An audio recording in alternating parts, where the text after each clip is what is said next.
अस्सलामुअलैकुम दोस्तों, मैं हूं आपका होस्ट अरसलान। उम्मीद करता हूं आप सब खैर खैरियत से होंगे, जहां भी होंगे खुश होंगे। अल्लाह पाक आप लोगों को ऐसा ही खुश और आबाद रखे। वीडियो शुरू करने से पहले आप लोगों को एक इंटरेस्टिंग सा स्टैट बताता हूं।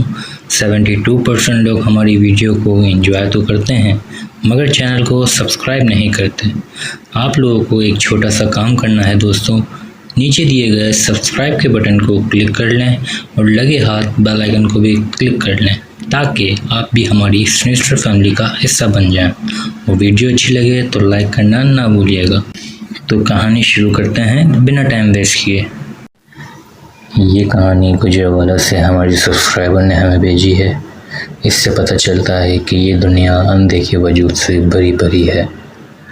हमने अपने बुजुर्गों से ये भी सुना है कि कोई घर 40 दिन तक बंद या वहाँ वीरानियत हो तो वहाँ अनदेखी वजूदों का बसेरा हो जाता है। तो मोबाइल में हैंड फ्री प्लग इन कर लीजिए और आयतुल कुर्सी पढ़ लीजिए।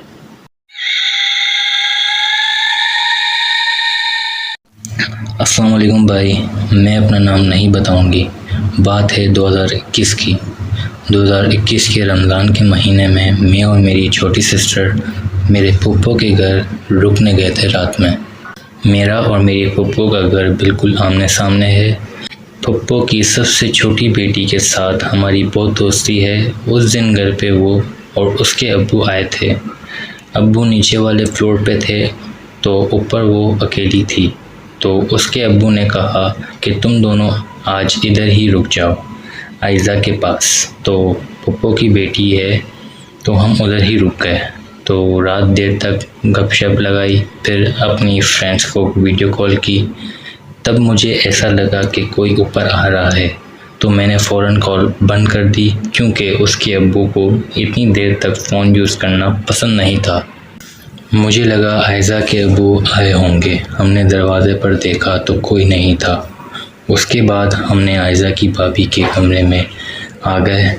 फिर मुझे ऐसा लगा जैसे कोई मोटे सा बंदा ज़ोर ज़ोर से पाँव मार के सीढ़ियाँ चढ़ रहा है और वो आवाज़ आती जा रही थी, लेकिन लग रहा था कि जैसे सीढ़ियाँ बहुत लंबी हो गई हैं जो ख़त्म ही नहीं हो रही। जो भी बाहर था, फिर कुछ देर बाद आवाज़ आने बंद हो गई थी। हमने बाहर जाके देखा तो कोई नहीं था। हमने इग्नोर किया। आयज़ा के साथ उसकी चाची भी रहती थी जिनके 2 बेटे थे।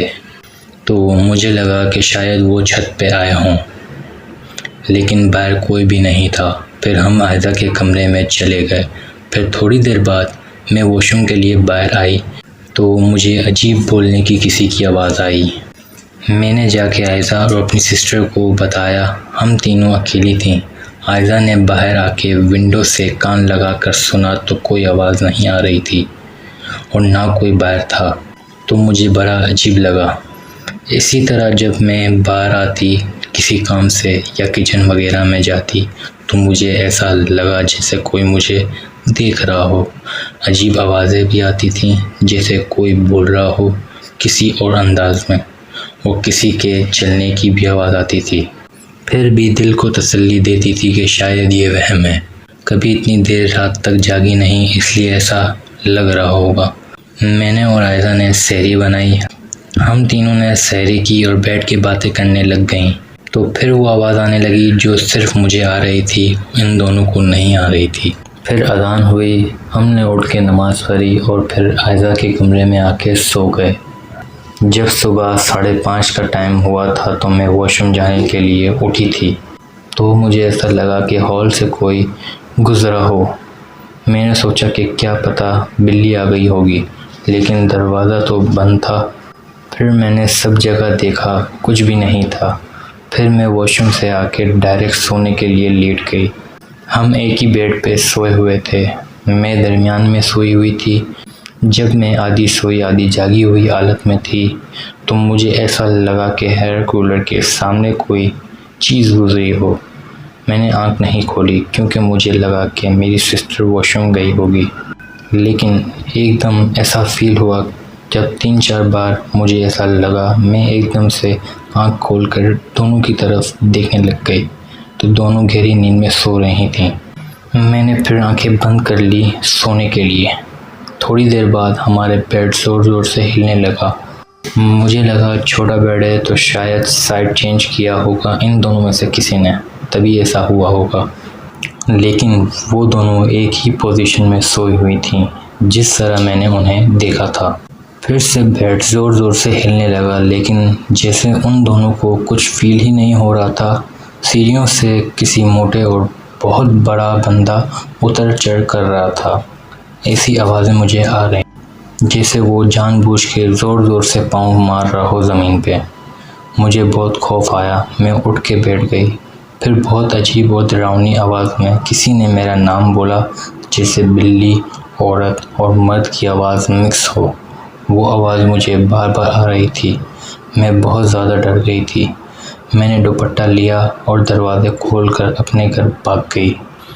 जब मेरी सबसे छोटी बहन और अम्मी सोए हुए थे, मैं उनके साथ जाके सो गई, लेकिन उधर भी मुझे बहुत डर लग रहा था। ऐसा फील हो रहा था जैसे कोई चीज़ मेरे साथ आ गई हो। मैंने अम्मी और आयशा को बताया तो वो परेशान हो गए। मुझे मेरे अब्बू ने दम वगैरह किया। मौलवी आए वो तो मुझे थोड़ा सुकून आया था इस वक्त के लिए। एक दिन बाद आयशा की भाभी और भतीजे अपने ननियाल से वापस आ गए थे।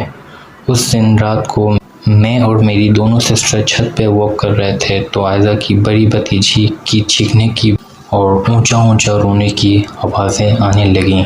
अम्मी पापा भाग के गए कि क्या हुआ। फिर उसने बताया कि उसने बहुत ही बुरी कोई चीज़ देखी है जिसका सर नहीं था और उसके कान पे कोई खौफनाक बच्चा बैठा था। उसके बाद सुबह वो मेरे पापा से दम करवाने आए। फिर मैंने उससे पूछा कि मीरब, तुमने क्या देखा है, क्या फ़ील किया।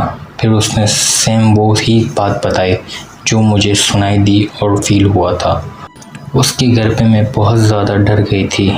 उसके बाद मीरब की तबीयत बहुत ख़राब रहने लगी, बहुत डरने लगी वो, और वो चीज़ें नज़र आती थी और वो चीज़ें उस पे हावी हो जाती थी। जब वो चीज़ आती थी तो उसकी आंखें और आवाज़ दोनों चेंज हो जाती थी। इन सब से उसकी तबीयत बहुत ख़राब हो गई थी। उससे चलना भी नहीं होता था। हम उसके घर भी नहीं जाते थे मीरब लोगों के। और घर के सामने एक हवेली है जो बहुत सालों से बंद है। उधर उसको पूरी दीवार के साथ बस पूरी चीज़ें नज़र आती हैं।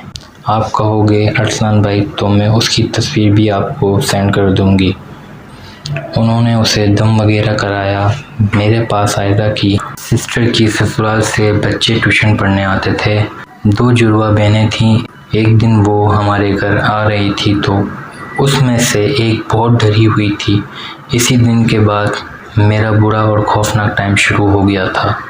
मैंने पूछा कि आयशा क्या बात है, आप इतनी डरी हुई क्यों हो।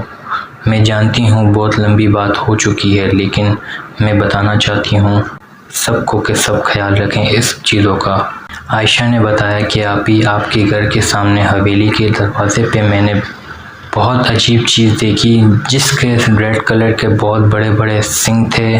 उसके दांत भी बड़े अजीब थे। उसने वाइट कलर का बुर्का पहना हुआ था। उसका मुंह नज़र नहीं आ रहा था। ऐसा लग रहा था कि जैसे मुंह पे अंधेरा हो। और उसने बताया कि वो एक ही वर्ड बोल रहा था, कहती है आप ही, मैंने कभी ऐसी लैंग्वेज नहीं सुनी। फिर मैंने आयशा का ध्यान बातों में लगाया कि वो डरे नहीं और वो पढ़ के घर चली गई। शाम का टाइम था। मेरी बहन मगरिब की नमाज़ पढ़ के उठ चुकी थी। उसके बाद बस मैं अकेली नमाज़ पढ़ रही थी साथ वाले कमरे में।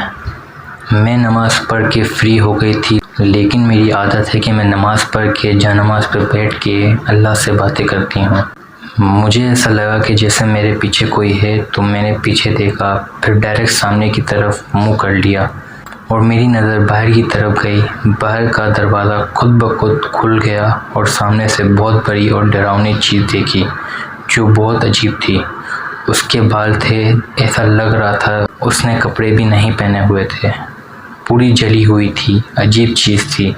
फिर मैं रोते रोते भाग के अम्मी के पास और दादी के पास गई और सब बहुत डर गए थे। पापा और चाचू नमाज़ पढ़ के आए तो अम्मी ने उन्हें सब बताया तो वो बहुत परेशान हो गए। पापा ने मुझे पानी दम करके दिया और मेरे पास बैठ के मेरा सर अपने साथ लगा लिया और मुझे दिलासा देने लगे। फिर सुबह होते ही मैं और मेरे पापा मेरे मंगेतर को, जो मेरे कज़न भी हैं, हमारे पीर साहब के पास गए तो उन्होंने बताया जादू का बहुत सख्त वार है, पर दम वगैरह करते हैं। उसके बाद मेरी शादी की डेट फिक्स हो गई। आपने सुना होगा जब दिन आ जाए तो कहते हैं शाम के टाइम बाहर नहीं जाना चाहिए। शादी के कुछ ही दिन रह गए थे। एक दिन शाम शॉपिंग करके आ रहे थे हम, तो आते आते शाम हो चुकी थी। तो घर आके चीज़ें संभाली तो मगरिब का टाइम हो गया था। तो नमाज़ पढ़ने के बाद मैं फ्रिज से खाना निकालने लगी तो मुझे ऐसा लगा जैसे कोई खड़ा हो मेरे बहुत पास। मैं उधर ही रुक गई और मेरे कान के पास उस चीज़ ने कुछ अजीब लैंग्वेज में बोला जो मुझे आज तक समझ में नहीं आया। मैं बहुत डर गई थी। उसके एक दिन पहले डरावना मुंह देखा, बस मुंह ही था, उसकी बॉडी नहीं थी। फिर दम वगैरह करवाया था, फिर शादी भी हो गई मेरी। फिर शादी का एक ही महीना गुजरा था तो मैं बहुत बीमार रहने लगी। मुंह काला और पीला हो गया था, बाल उतर रहे थे और बहुत ज़्यादा ही खाती थी। मैं ना सोती थी, सारा दिन रोती रहती थी। मेरा शौहर और घर वाले बहुत परेशान हो गए थे। मैं कमज़ोर भी हो रही थी इतना खाने के बाद। फिर दम करवाया तो बताया उन्होंने कि कोई है जो पहले शादी के ऊपर बंदिश लगा के बैठा था और अब औलाद पे बंदिश लगाई हुई है। मेरी शादी को 2 साल हो गए थे, अभी तक औलाद नहीं हुई थी, लेकिन मेरा रब बहुत रहीम है। फिर मैं ठीक हो गई थी, लेकिन कुछ अरसे के बाद फिर मुझे डर लगना शुरू हो गया था। चीज़ें नज़र आने लग गई थीं। अब तो अलमारी का दरवाज़ा भी खुलता, कभी बंद होता, बेड पे किसी का चलना फील होता और फर्नीचर हिलता रहता था। जब किचन का दरवाजे के सामने जाती थी तो ऐसा लगता था कि सारे बर्तन गिर रहे हों। जब दरवाज़ा खोलती थी तो सब ठीक होता था। फिर ज़्यादा तबीयत ख़राब हो गई थी मेरी। वो चीज़ मुझ पे हावी हो जाती थी। मैंने अपना मुंह भी ज़ख्मी किया है काफ़ी बार, लेकिन मुझे कुछ नहीं पता था कि ये सब क्या हो रहा है। मुझे तो याद भी नहीं आता था। 4 बंदों ने मुझे पकड़ा होता था बेड पर, लेकिन मैं काबू में नहीं आती थी। बहुत मुश्किल टाइम गुजारा है मैंने, मुझे पता है, बात लंबी कर दी है मैं, लेकिन आप सुनाइएगा ज़रूर इसको अपने चैनल पे।